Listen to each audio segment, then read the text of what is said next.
dad tells me he has cancer and that it's not looking good. So I come home and we go inside and my mom makes dinner. We eat quietly. Eventually we go to sleep. And then I wake up sometime in the middle of the night because I smell something. Not smoke, not fire. I smell hot butter frying in a pan.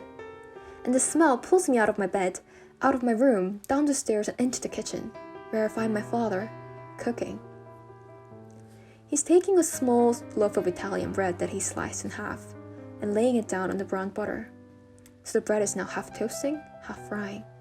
And in another pan, he's got slices of pastrami. Not cooking, but just browning till they are nice and hot. When the bread is done, he puts it on a plate and layers on hips of pastrami.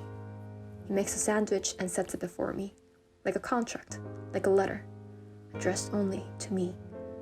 And I eat it. In the camps, there was so little food. We would get a small ton of rice and what they called vegetable soup, but it was nothing but dirty water with maybe a potato floating on it. That was dinner, lunch, and breakfast. In the camps, we ate elaborate meals in our minds, dreaming of the dishes that our relatives, often almost all dead, once made. This long, unbroken chain of food, ending in a tent city, in a nowhere place in a country that does not want us. The best thing I ever ate was the last thing I ever planted. It was a pot of gumbo, okra, growing here to sell. A harvest, it turned out, no one wanted to buy. And when I ate it, I tasted something that almost reminded me of home. The best meal I've ever had was the one we had the night before my mother left. It was fried chicken because she didn't want to cook.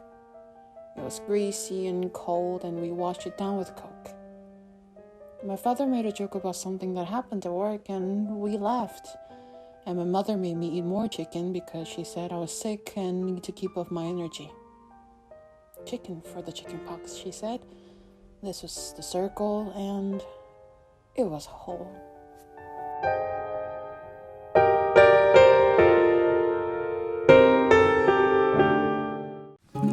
I hope you liked the narration of excerpts from Julia Cho's Aubergine. For those of you who do not know who Julia Cho is, she is a Korean-American playwright whose works have become recently popular and well recognized in the US. Her debut plays, or the three earlier plays, BFE, Architecture of Loss, and Durango, are based on her life as the only Asian American in a small town in Arizona. These works explore the loneliness, memory, trauma, and identity crisis that the main characters live through. And since it fits perfectly with the dry, barren setting of Arizona, her three early works are called as desert trilogies. Aubergine is a more recent work of Cho's, and the story centers around a young Korean-American man named Ray, who stays with his father whilst he's in hospice. A French-trained chef, Ray has lots of painful memories with his stoic father who never approved of his cooking. The story is about a reconciliation between a father and a son, but it is also about reconciliation of immigrant generations of the two clashing cultures, and most importantly, of the overcoming of painful memories and traumas of the past. It is a beautifully written play that will most certainly make you cry, so I highly suggest reading this or watching the show with a box of tissues beside you. I chose to narrate this with a quote from Michel de Sartre's book, A Practice of Everyday Life, as this French philosopher gives both personal and theoretical perspectives on the act of cooking and eating. Her quote that every elementary practices illustrate and takes part in the crossroads of history properly reflects the motif of food in display.